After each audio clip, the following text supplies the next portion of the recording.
Well, what a surprise it is. You wouldn't have expected it. Esports have been gone for so long, Nick. It feels like they were never coming back. Do you guys even remember us? Do you remember who we are? I thought we meant something to you. What is But this? I guess not. I'm not getting any postcards. At the end of the day, we do appreciate all the time we've been able to enjoy and spend over the holidays. Happy New Year to those who haven't seen us here in this official capacity. But we're back. Esports is back here for 2019, and we're kicking it off with a bang with the Paladins Minor League. We've got some new branding, and of course, introduce myself, Rain Day, and Pretty Hair, my co-host for today, and excited to get the rotation going, man. How are you feeling about starting this up again? I'm really excited, and I think actually a lot of the Premier League players are very excited too. Everyone's just really excited because this is all there is right now, right? You know, the Premier League was delayed, or the preseason was kind of canceled. Everyone's in the process of moving right now. Everyone's just hungry to play the game at this level, I think. Well, I think, too, people aren't exactly sure what the Paladins Minor League consists of. A lot of big names that aren't going to be in the PPL because they weren't able to move are going to be in the games you see today and over the next couple of weeks. Let's talk a little bit about what the Paladins Minor League is and how the scheduling can look. You can expect these teams to be playing in each of the next 4 weeks on Monday at this time. The top 2 teams will qualify for Week 4 out of today's open bracket, and we'll do the same thing in Week 2. Week 3, we'll switch it up and have the top 4 teams qualify, and then Week 4, that's where the money's going to be made. 2 groups, 4 teams. These teams essentially will then qualify into the Paladins Minor League that will take place over most of this year. Yep, so it's going to be slightly reminiscent of the PGS, but at the end of the day, I think the biggest thing to take away is what you mentioned, right? Some of these ex-Premier League players that, weren't able to make that move for one reason or another, and now they get to play in this league. Now they get to mentor, I think, maybe some of these new guys and really ride on that new wave of talent coming up that, this is, again, going to be the feeder league for the Premier League eventually. And I hope some of these guys, they play here, and then maybe as some adjustments get made, as they inevitably do, they start to say, you know what, maybe this is the time. Now I've set my life up to where I can move, and maybe we'll see some of those big switches happen mid-season. But of course, EU is starting first, and then we'll go into North America. Why has North America got to come second, guys? Is EU really trying to pull a flex the start of the Monday? And they still sleeping. And they still sleeping? Come on now. Give me a break. Here's the bracket for Europe as well. Scoobert Doobert. I feel like that has to do with the Shaggy meme that's been kind of going viral lately. And Clown Fiesta with some memorable members in terms of players. You'll see Alex on there. Simsaloo is a part of that team as well. Crunchy from NIP is back on Clown Fiesta. Against Scoobert Doobert, we'll have Zelda and Uber Spady, some familiar names in the Europe scene. Yeah, kind of a lot of Premier League players. Now, not some of the biggest names that have ever played in the league, but certainly guys that have a lot of experience. Yeah. And so that means these games are going to be games that are, high caliber, right? There's not going to be a ton of, big mistakes, noticeable things going wrong. The biggest thing to watch today is definitely how has the meta changed, right? We've had a very, very large balance pass on a lot of different champions. So seeing where everything has fallen, who's really done their homework, who's been putting in the hours in the offseason is going to show. Things I really want to look at, Terminus and Ash, if Terminus is available. I'm curious to see how he's going to be played. Koga as well in those claws. Will people utilize him the way we know they can be with Luminaries, with Torvalds coming in some of those pockets? And Amani, where will she be? I'm excited to get into these maps, get into these the first set, and get into some picks and bans because here we go. Things are getting started here in Bright Marsh. That's where they're going to play map 1, Nick. I like the logos as well. Bomb King, Angry Bomb King, Grumpy? Not much to do with Scoobert Doobert, but that's okay. I like the name, and I like the logo individually.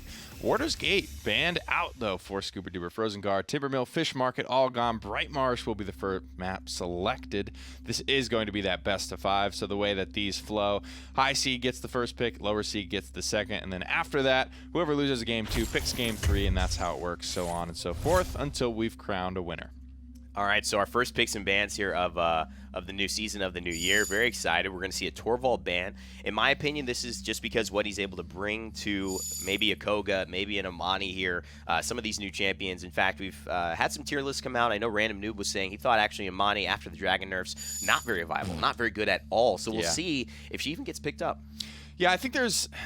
Obviously, we haven't seen her. Obviously, it's tough when you have an immobile character like that being counterplayed by some of the best in the world. But one thing that hasn't changed here is 4 frontline bans out of the gate. So we'll see what Scoobert Doobert elects to first pick. Form up and follow me in. Amani does, at the end of the day, have the ability to pump out 2,200 damage in a very, very small window, almost all at the same time.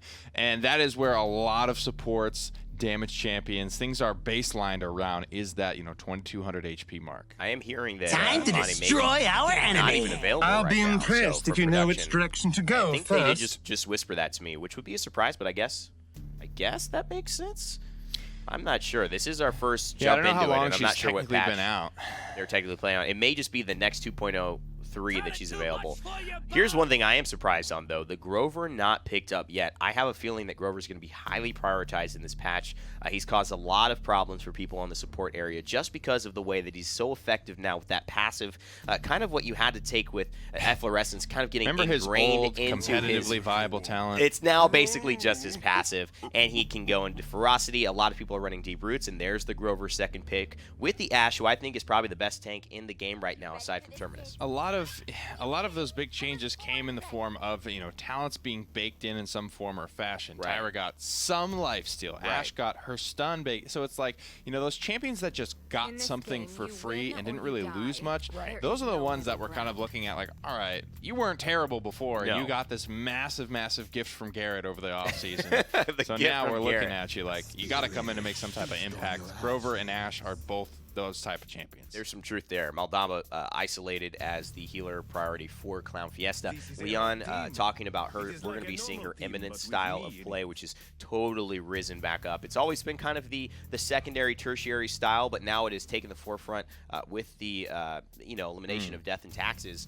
And a Fernando and Bomb King. I've been hearing a lot about this immortal kind of formidable Fernando style that's all about sustain, getting that health back after the 45% threshold. Could be interesting. Yeah, and his old anti-heal card now restores HP instead. Right. So there's a lot of low cooldown, very reliable ways for Fernando to sustain himself. And they have a Grover on top of it. It's looking like a very scary composition. Haven't seen Bomb King in many, many moons. Yeah. So we'll have to see what type of impact he has as well. It's going to be interesting because they don't really have proper hit scan on that team for Scoobert, right? And that's the issue that Clown Fiesta is taking advantage of by taking the Drogos. If the Leon was on the opposite side, you'd say, oh man, that Drogos is in trouble. But now that you can have a guy like Simsalou piloting one of his best champions ever, no matter what, he always picks this guy and carries. I'm feeling pretty good about Clown Fiesta's draft. I think I'm really excited just to watch this game flat out, period. You've got champions that have been heavily reworked over the offseason like Ashe and Grover. At the same time, you've got champions like Drogos who are on the opposite side of that coin. They really just lost stuff. So the fact that he's still being picked up makes me very, very curious to see, how is this going to be played? What talent's going to be selected? What loadout cards is he going to be rocking? Yeah, I can't wait to see and find out as we head into the game. The Paladins Minor League Game 1 between Clown Fiesta and Scoobert Doobert starting up right about now. Get ready, fans. Get your Mixer Sparks. Get your Mixer Points. Make sure you're signed in and earning those free. Accounts are linked. Yep. Right, Marsh is ready to go. Remember, this is the qualifiers for the minor league. We are still picking our teams that are going to participate in over the course of the season. Very reminiscent qualifying sequence that the PGS players had to go through in days past. Almost identical. Yeah, almost identical here. The teams and their talents. Fortress Breaker for Zelda's Ashe. Formidable for Rise's Fernando. Little Royal Subjects for Spady's King. Nixus running the big game that is big game. Yep, it's big game, and it's still pretty good. I want to take a look at a couple things here. I like the idea of Warp Jets for Simsalou on this map. A lot of ledges you can hide around and go above, so I want to take a look at his loadout too. But definitely want to look at what this Fernando is running and the Leon. Interesting thing, Hot Swap, Rain of Fire, Fuel Tank. Oh, that he's just going to be able to get a ton of opportunities to stay up in the air. I don't think he's ever going to have to come down. Uber Spady's going to find out first, misses the first rocket, and tries to combo it off, but he's going to get some healing. So now Simsalou is in the back line of Scoobert Doobert. This is just such a different flavor of Drogos. Here comes the salvo spin. Hello. This angle just being held down, and in times past, I wouldn't have been so worried about not having a hit scan for a Bright Marsh Drogos, but this man has not touched the ground since the game started, and he doesn't look like he wants to. And Nick, I don't think this is going to change. There is no reliable way for Bomb King. He's going to do it right now, isn't he? He's going to just stop. Oh, no, the commentator's curse did not take effect.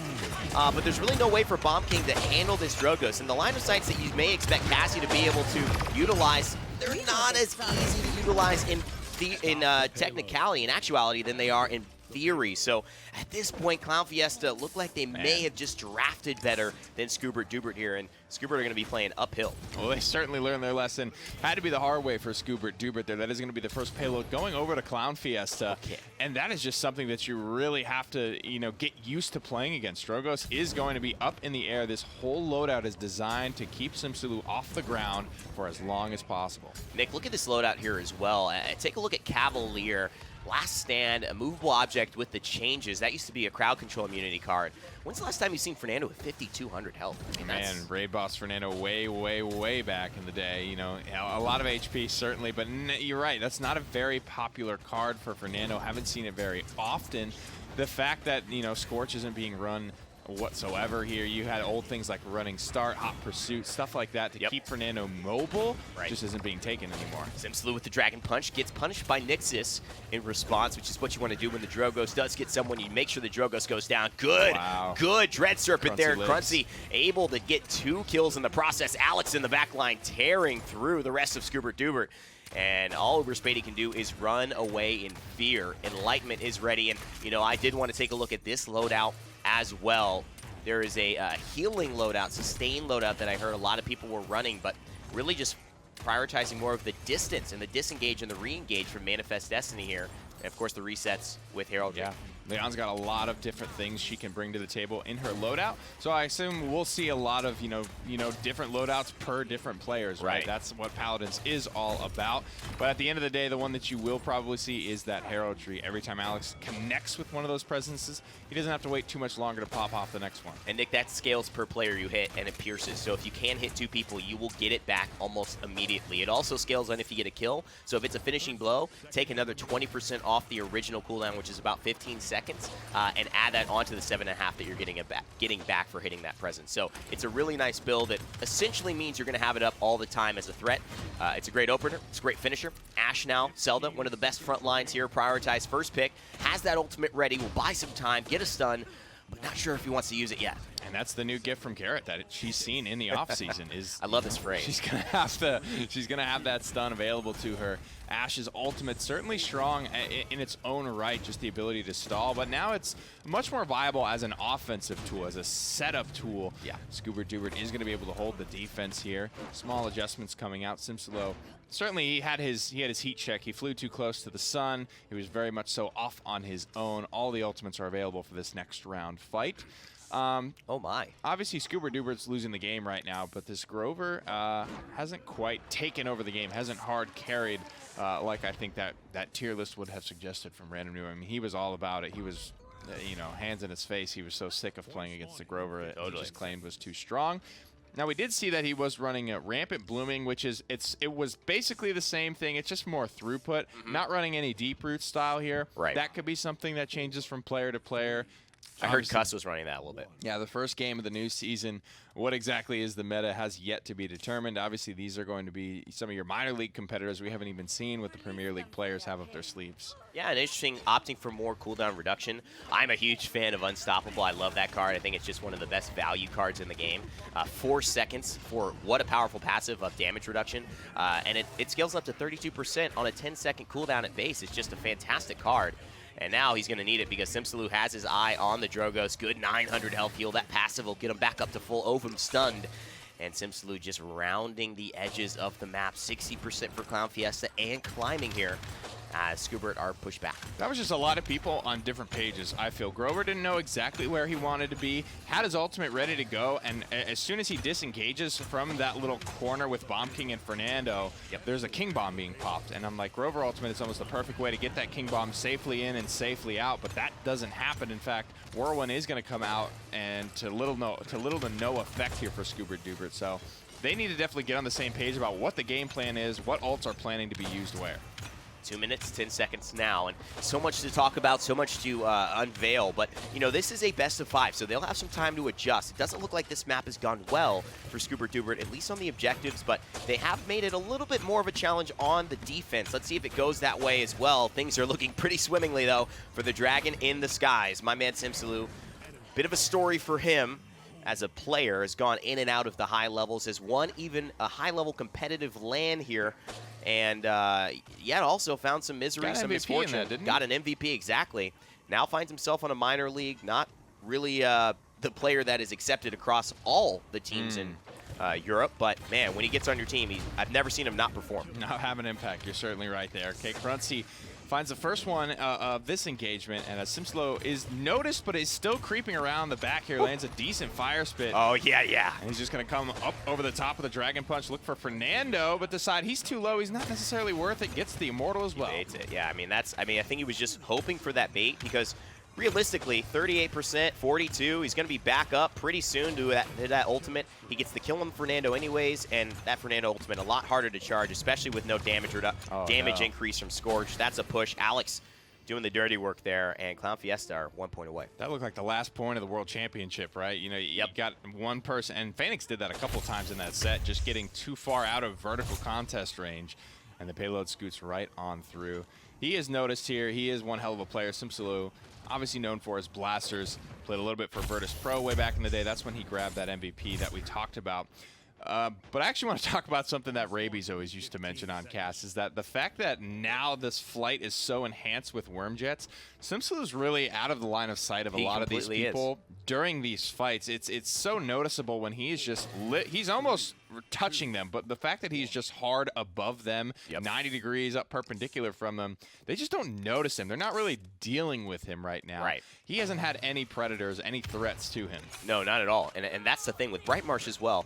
There are a lot of these angles up above. The height of the houses and the way the map is structured, this is a very viable strategy, and I am really happy to see Worm Jets picked up and proven to look good. That is not a great ultimate there from the Ashe. Although they do find a couple of kills, it isolates her from her teammates, and still Simsalo yet to have been found. But Clown Fiesta have lost a couple of players.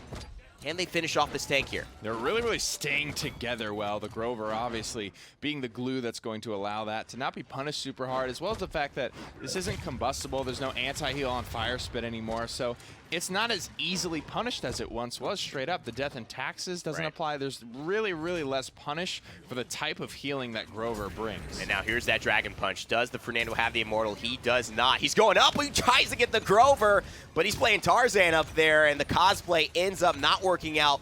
At the end of the day, he does go down, and that is another kill onto the Fernando. Grover just staying up and above the action.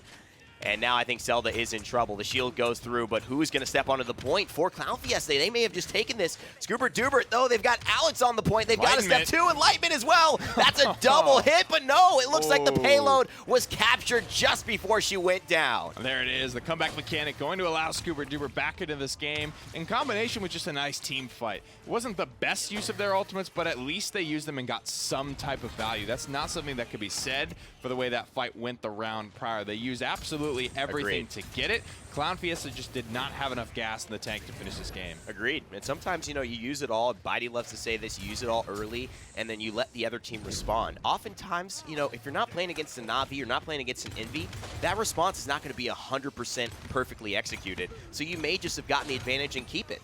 And I like the Dragon Punch here, used potentially yet again. He did miss for a second time. That Grover went down based on a rocket after falling down on the ground. So has that as a tool.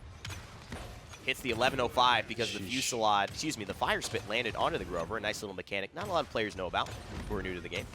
Yeah, it's definitely one of those hidden mechanics, and because it's in the tooltip, I remember, I'll never forget the first time I played Drogos. I thought that was the intention of Fire Spit. Right. You're just trying to hit people with it. And I'm like, dude, this is so slow. This is the worst ability I've ever seen in a video game.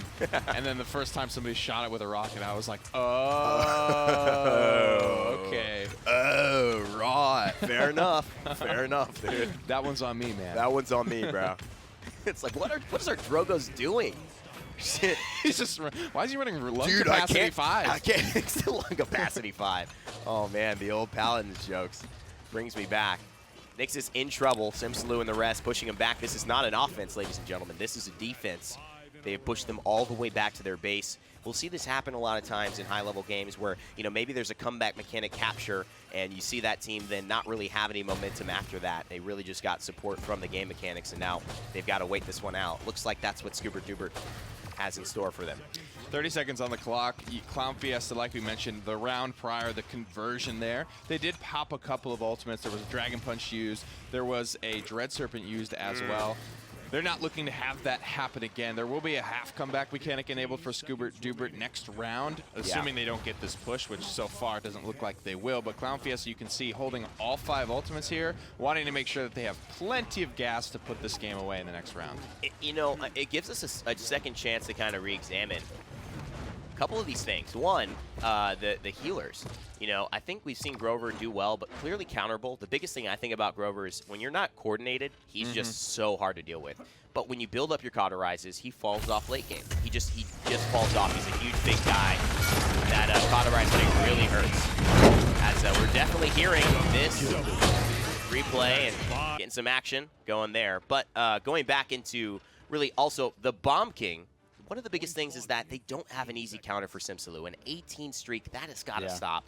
And it's just a drafting issue, Nick, or do you think it's an execution? I think it's a little bit of drafting on account of this is just new. Like, they've played against Drogos, a lot of these players, probably for so long, and they're just not used to it. You can really tell, like, when Simsalou is fighting people, just watch where they're looking. Most of the time it's these tanks, and most of the time they're not even looking up at him. He floated around in that room inside of the point for so long without any type, not even a fireball, went up there just to say, like, hey, I realize you're there and I know what you're doing. Right. He's just uncontested right now. He's out of sight, out of mind. Oh, and this is great. They're actually just holding him in there. 2 ults to deal with. The Dragon Punch flying as well. The Hexafire canceled out. Simsy finds Zelda on the backside he's now. Lost. Looking like he's going to find another one. A double kill for Simsalou. Looking to make it a trip. He's going to force Uber Spady away into the ire of Crunchy's miniguns, and it looks like this will be game 1 going the way of Clown Fiesta.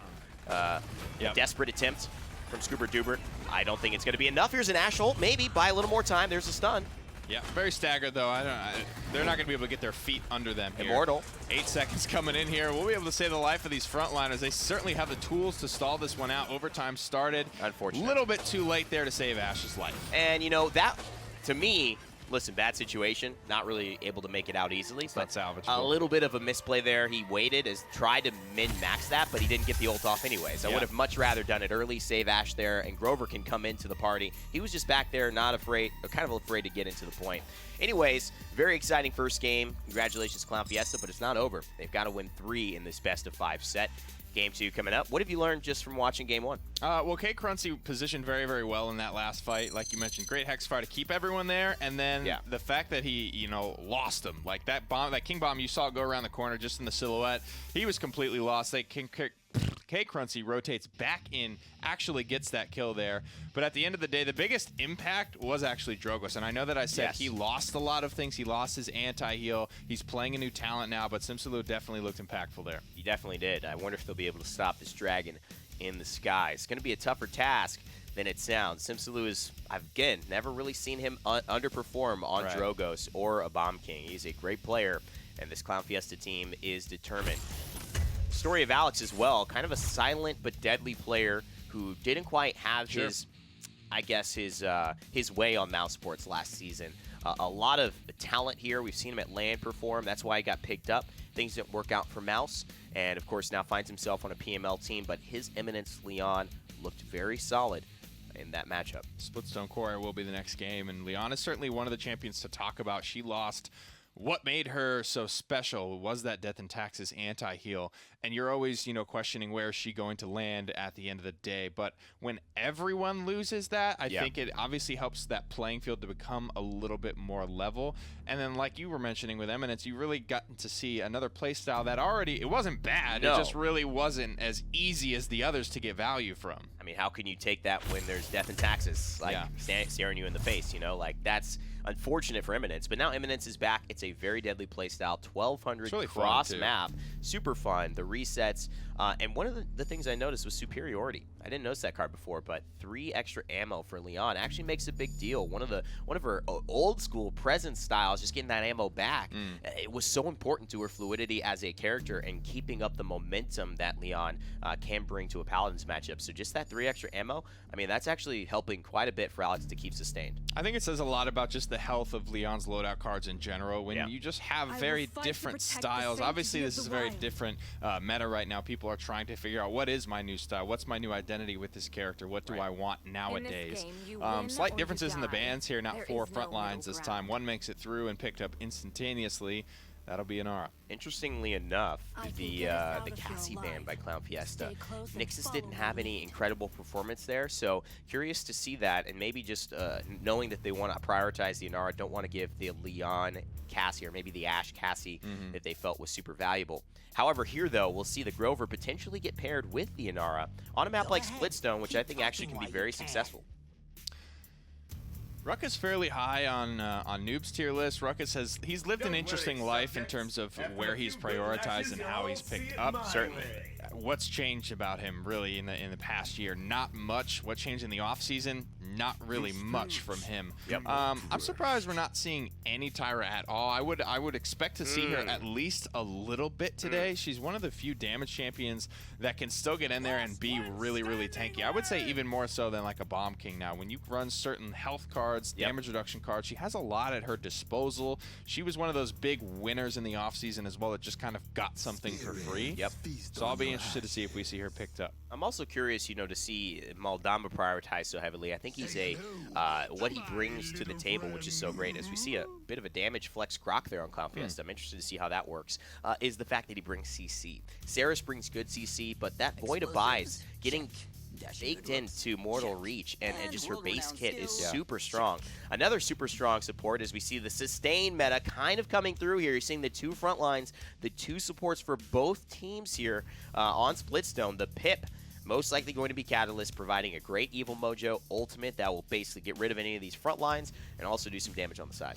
Yeah, the thing that I'm a little bit worried about is that these players are getting so good at just reading the sound cues, and Evil Mojo has one of the longer windups. It does. And the sound cue starts instantly, right? So you're going to see Inara popping her ultimate to counter this out. You might see a Hexafire to counter this out. And Evil Mojo usually follows up with a big grouping of the offensive team, making them very susceptible to said counterplay. So Scoobert Doobert definitely have to be careful. I think if you could just get Ruckus, you're good. Like, if you get one big tank, one front line in a solo 1v1, and Pip then is able to have some free roam or some free reign around this map, that's a big win for you because his Catalyst damage, that's enough to turn a fight if he's just undisturbed.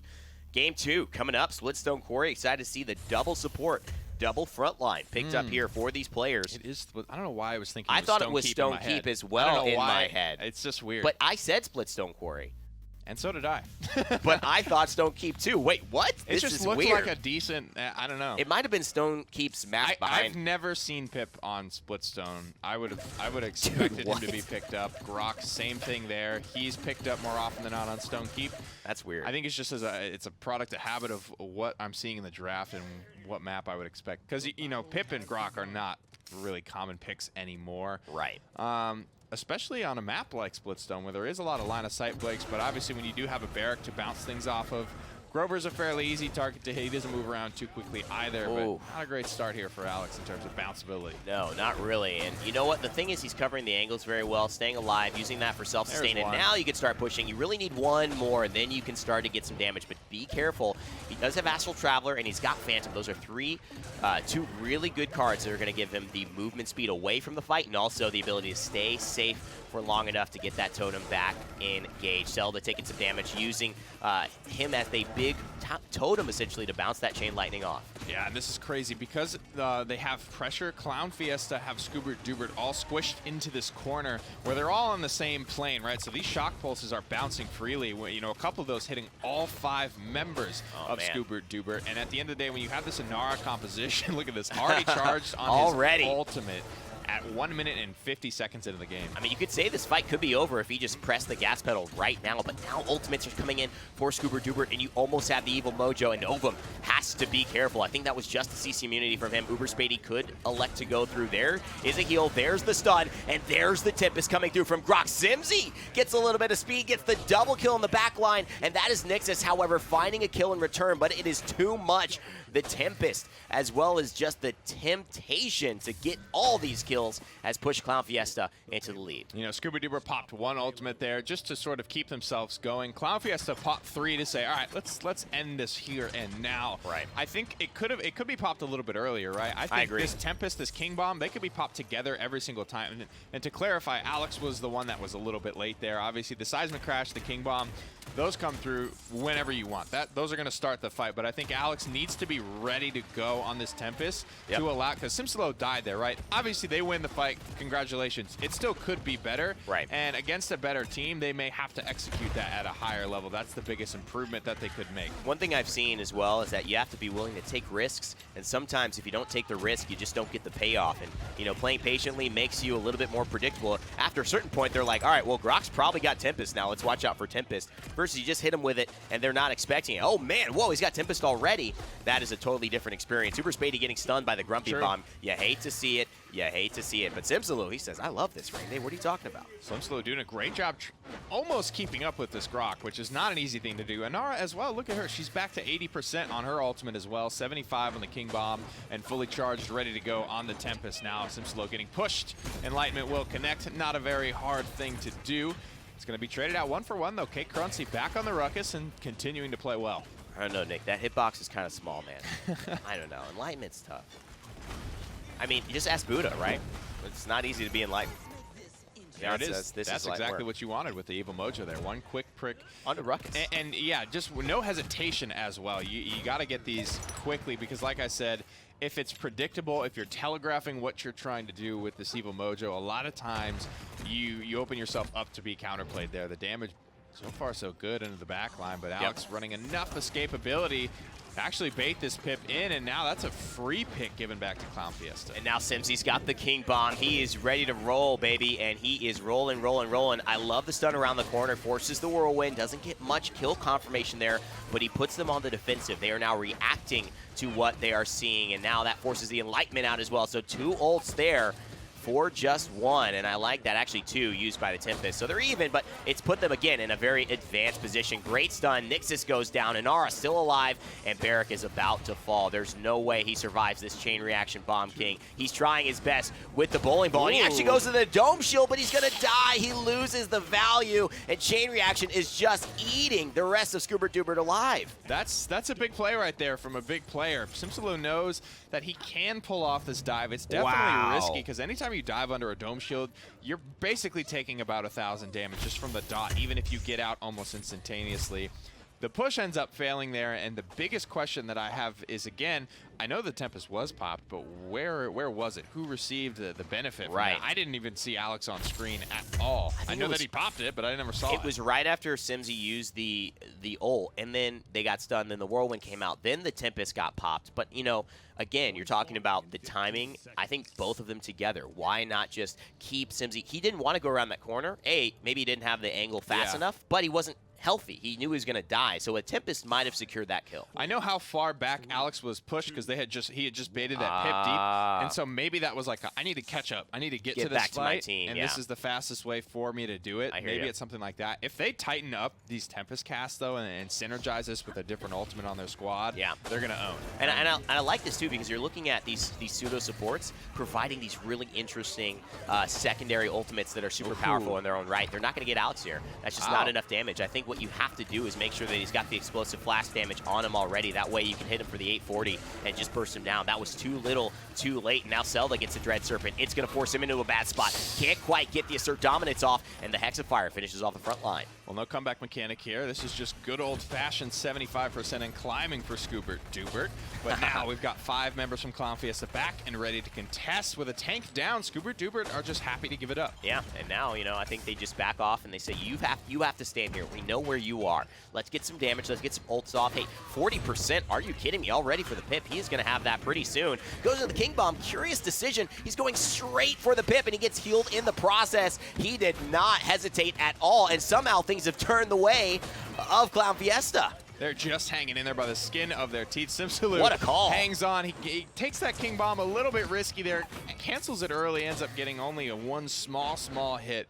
But it does result in a victory here. Clown Fiesta, they're just hard committing to these fights. And I think it comes down to these poor plans executed at least, right? They're at least throwing everything they have at Scoobert Doobert. Right. Not getting the most value from any of these ultimates, but they are all coming together. I tell you, I'm seeing a lot of chain reaction, man. I'm seeing a lot of chain reaction hits. Simsaloo is being very accurate with these bombs. That's what makes him such a deadly player. He can flex onto some hit scan when he needs to, like the Talus, but he's so good at Bomb King and Drogos that but you have to respect him. You have to respect these characters. He makes them top tier, whether they are or not in everybody's hands isn't the case. They are in Simsaloo's. And 2 minutes and 24 seconds now for Clown Fiesta to push their second time again. Must be nice. When you're when you've been riding the crutch of Royal Subjects for as long as I have, there's really no looking back. There's no looking back, baby. I don't think I could ever become a chain reaction man. It is so good when you can do it, but you know, you have to understand where your value is because people could still run at you. You're trying to land those bombs, they're running at you, you don't detonate fast enough.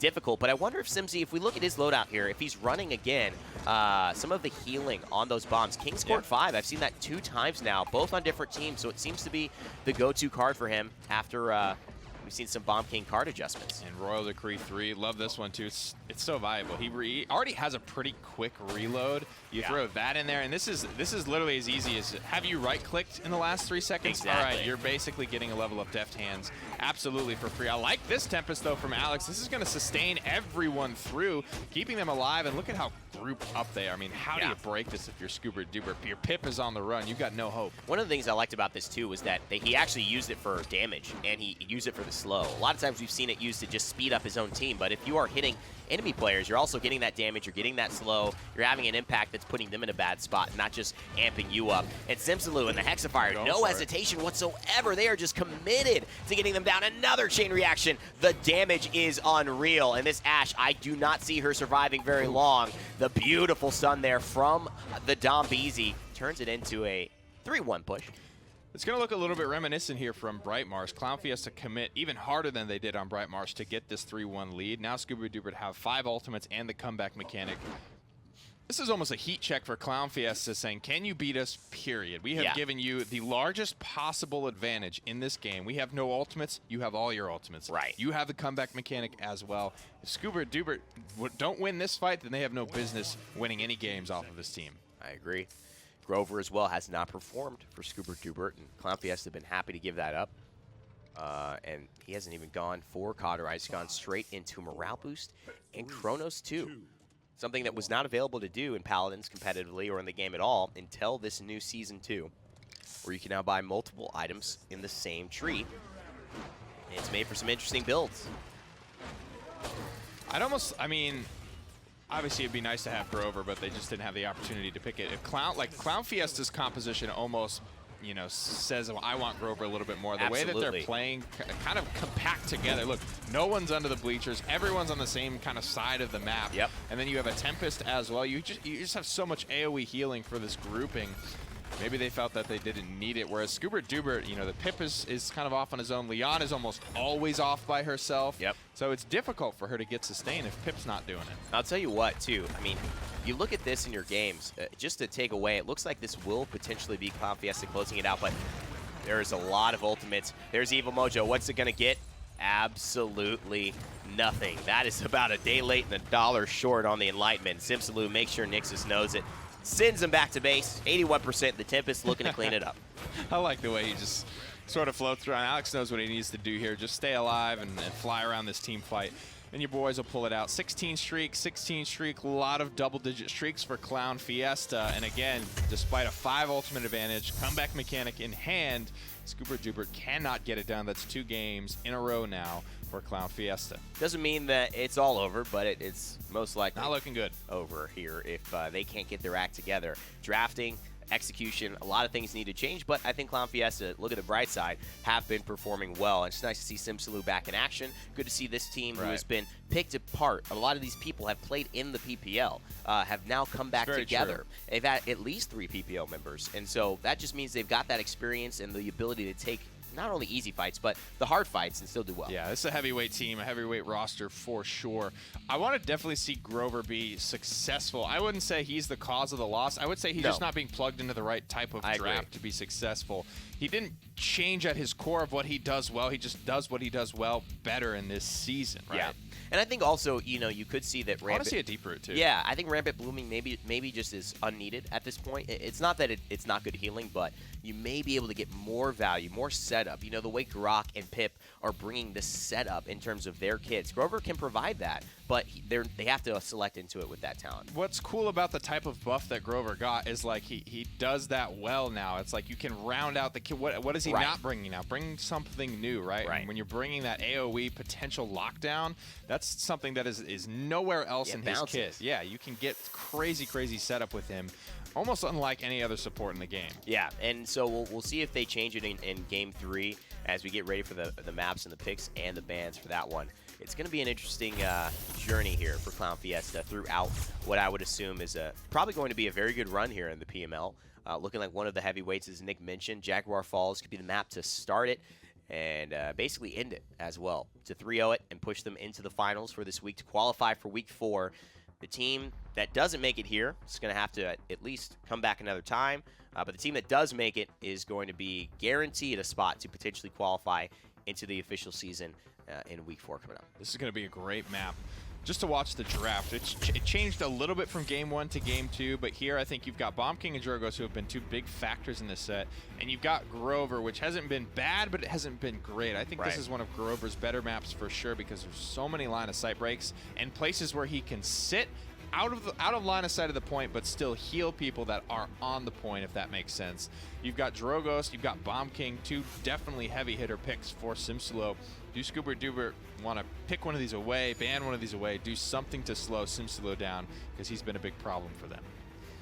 Yeah, the Cassie ban as well. I mean, clearly supporting this very intense, sustain, double frontline, double support, heavyweight, big health champion kind of meta, because with big game, she can immediately destroy those types of champions. So she's getting banned out from Clown Fiesta, and it gives you an idea of what they may be going for here. Yeah, it's true. I don't know why I read this as a little bit of like, they just want to keep one of these front lines. It's Anara again, but they want to keep one of these front lines open for themselves because they're first pick again. Scoobert Doobert have to find a way to respond here. They could be in some trouble if they let Grover go back. We are going to most often see these support picks come through in the 3 slot. From what we've been seeing, Ying hasn't been touched at all. Normally that's where she used to go. Ashe and Khan are going to be picked up. Khan received a big rework to his ultimate in the offseason. It's a skill shot now. You can miss it. It's not as free as it once was. Yeah, and because, you know, now the onus is on the second pick, they're getting those 2 front lines, and you're going to ban them out, and you're not going to maybe get the one that you want, or you're going to give Ashe Ruckus, Khan Ruckus, and they gave up the Ashe Khan. They feel like that is a little bit more manageable on a map like this, where Khan can use his ultimate, but more so on the push and very specifically on the objective. You're going to pick up the Pip once more. Wasn't bad, but he's not a walking ultimate as some characters tend to be. But Pip needs to get value for that ultimate. It's pretty quick to charge as well. There's no more resilience cards in loadouts. You have to purchase those nowadays. So there's not as much counterplay going into what is already a pretty strong ultimate. And Sim's going to go 3 different champions in 3 different games here, so he pulls out. Well, actually, he's not. He could be on the BK. He could be. You could see. It is not going to be Alex, most likely, though. That he'll be on the Leon. So we'll have to see how that actually translates. The Shaolin, first time seeing him here in the PML and in 2019 in competitive Paladins esports. But I would love to mention this Zen, who is really being seen. Not only was he seen at the World Championships when he had some clipping issues, but he had some serious adjustments that have made him so much more efficient and fun to play. If you haven't played Zen, play him. He is great right now, and the clipping is completely gone, and he's got some great styles that are really effective. So I expect Clown Fiesta with this lineup to still be dominant. Yeah, and just to clarify, basically, he's got big autos, right? They're not the hardest autos to hit in the game. As I think a result of their large collision, they were hitting walls when they maybe shouldn't have been, when your crosshair wasn't on those. That, for all the big Zen players out there, the more vocal ones about that particular bug, have said it's better. It's fixed. It's working great now. So it's awesome to see that. And he's not a very widely played character at this level either. Yeah, but I think this is going to be his year, at least this start of the season. I think Zen will, especially in the PPL, we'll see a lot more of him. He's been my go-to. Zen, Drogos, Wormjets, absolutely my 2 favorite play styles right now. Yomi as well, just so much damage.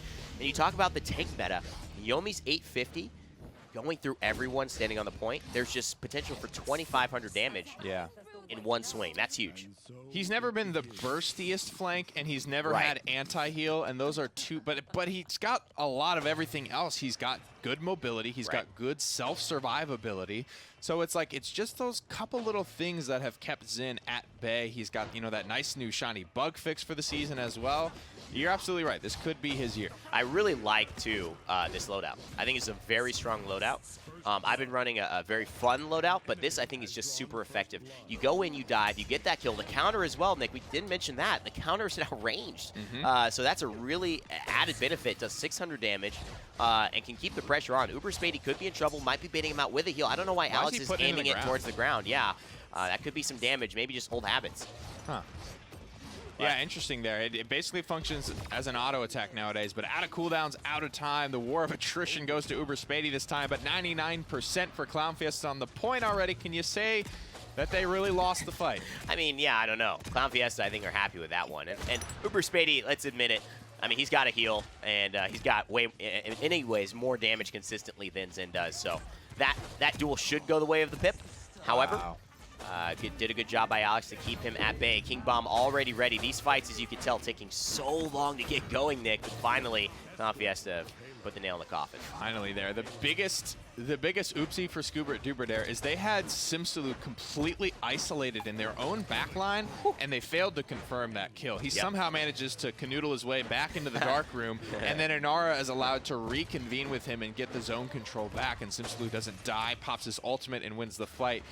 A character, or a guy that was so poorly positioned, or forced to be so poorly positioned, being the dude that turns that around is something that, again, that's something that can't be allowed to happen for Scoobert Doobert if they want to have any hope here. How is this Nyx's Shaolin performing as well? A character we haven't seen. We could maybe look at what he's running. Pretty similar to see a lot of Shaolins run Shimmer and Wanderlust and Swagger. Those are very good cards for him. And really not much, just going some Bullseye, getting a little bit of elimination reduction. You're either running this or you're running some type of CDR. He's got a little bit of general CDR there with Bullseye 3, but most guys either go for health and speed or they'll go for hard cooldown reduction on either a Planet or an Impale Arrow or Withdraw. And I love the concept of poise, although I would love to know the percentage that it's actually increasing your movement speed while holding your bow. Something we got to remind to improve there. Just a little tool tip on that. And hello, Eminence. This is why I exist. Ouch. It's a mini ultimate. It's a mini. It really is. It's a mini ult at that point. I mean, it's hitting so hard. It's 1,200 at max. It's just going to be swinging for the fences here, and it behaves all the same ways that Enlightenment does. It's going to pierce. It's going to, because of some of the loadout cards, it's going to have more CDR or more ultimate charge if it's locked down a kill. K Crunchy finds a total of, I think, 3 or 4 there when it's all said and done. And what's so great about it, too, with this build, and it's really, you know, heraldry is one thing, but inheritance combined with just the way Leon cleaves with so much of her abilities, with Valor and with Grace, all those kills, just they keep bringing down the cooldown of presence. So even if you're not hitting your shot, you miss it, but you get one kill, your presence is back up.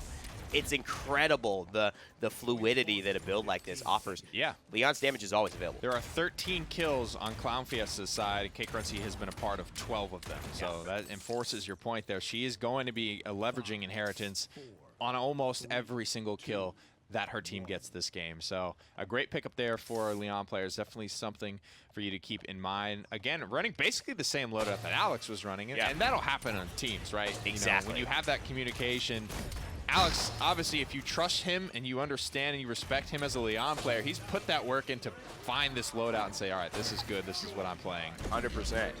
There's Simsalud going down, but Crunchy finishes off Zelda because of the Enlightenment. Doesn't have the Cauterize yet, but he gets a lot of damage backing off. They know they don't have the perfect opportunity to get a kill, and the Slither, oh, it's just going to be beautiful. And he gets stunned out. Yeah. That animation is so long, dude. I mean, you really got to do it early. There is so much room for counterplay there.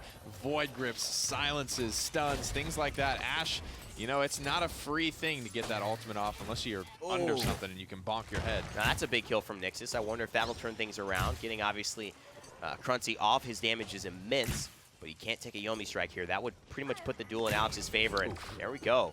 Good rounding. Knows the Dampa's there, gets a heal. No reason not to go for that Damba, I think, but maybe stays a little bit more patient here. Nixus has an opportunity to turn this fight over for Scoobert Doobert. I think I'd like to see some more comboing off this brand new stun for Ash's ultimate. Maybe it's taking players a little bit of time there. That Evil Mojo, I think, is completely blocked out by the wall there. Great play from Inara to keep things going here. Despite the comeback mechanic for Scoobert Doobert, Clown Fiesta's hanging in there. They are, but I think this should be Scoobert Doobert's fight. Alex actually grabs Nixus there, which is super unfortunate. Nixus had Maldamba dead to rights, but again, a great slither and just good placement from the Maldamba. So hard to kill him when he does all the things right. Alex, 287 health, trying to stay alive. Uber Spady is chasing him down. Somehow Damba is there for the heal. Cannot whirl away in time. And now Nixus looking to make them pay, but Scoobert Doobert with 99 could just be giving up this point. Oh my goodness, Inara so tanky, and there's no pressure on Maldamba. So Ovum is still full HP here. 99% for Scoobert Doobert. A King Bomb coming up into the seismic crash. Did they just bring this back? This is the second one this fight, Nick. Oh my God, Clown Fiesta.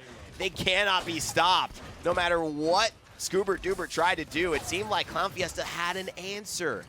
You know, this is crazy to see that Ovum has really been able to live up to his legacy of just being the god. Clearly one of the more aggressive Inara players, because he's kept up with a Tempest Grok, he's kept up with Simsilo's Bomb King, which has been taking over the game. But Ovum's Inara has definitely been in there. I mean, he's charged so many ultimate. That was his second seismic crash as well in that fight. Second King Bomb we saw. Like, he has been playing so well, and it's not very often that you get the opportunity to praise an Inara unless it's been Ovum. And Lodestone and Sheer, two cards we just don't often see with Inara. I didn't actually know you could physically bring someone through your own spawn door like that. I learned that. Khan did that to me. That's never happened to me. Oh, man, dude. When you get a Khan who, like, trolls you or knows who you are and they get in your games, oh, man, it's pretty common. Nobody would dare do that to Big Jamer, No one would dare do that to Big Jamer. Rain Day, that's another story.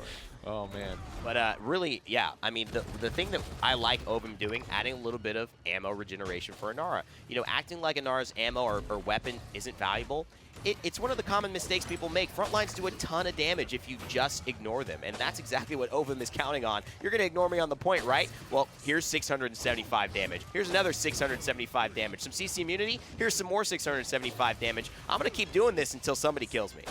Yeah, it gets to the point where you're pulling that up and you're seeing that number on your death recap when that's 12, 1800. And you're like, from Inara? From Inara? She did that? From what? Damn. I slept on her. I slept. Oof. Another big thing we're going to have to talk about here. Oh. I became one with Paladins. In for your hype intro. It's time. That's the first set. The PML is first back. set. How we feeling, ladies and gentlemen? Welcome back there. That's 3 in a row for Clown Fiesta, man. A heavyweight roster. Evan's feeling good about that win. I'm sure they are as well. But we've still got more action coming for you today. That was our first set of, I believe, 4 coming in. Oh, sorry. I was caught up in my music in your video. Yeah, I was in my music video. Just a lot of opportunities there to, expose myself to, the music video. If you guys want to hire Chris Brown, oh, that's probably not a good guy to get in right now. Never mind. Let's move on. Anybody except. Anybody except Chris Brown is what I meant. Chris Brown, don't call me. Anybody else, I'm available as a backup dancer. And I'm sure they'd be lucky to have you. They would be. I'd bring you along. We'd be a great duo. Wouldn't that be great if you and me were in we'll think about that next time. We'll see what our connections can happen. We're going to take a quick break, guys. Of course, after we take a look at the bracket, we're going to get Gormizer in here. We're going to have the finals coming up next, Clown Fiesta and Sour Team. That means we're going to see who is going to get the first place seeding, although we will be seeing both of these teams in Week 4. Congrats to Clown Fiesta, to 3-0 Scoobert Doobert there. This is all going to be coming up in Game 2, or Set 2, where we'll see those two battle for first place supremacy in this European Week 1 side of the PML qualifiers. We're going to take a quick break. We'll be right back with some more Paladins minor league action.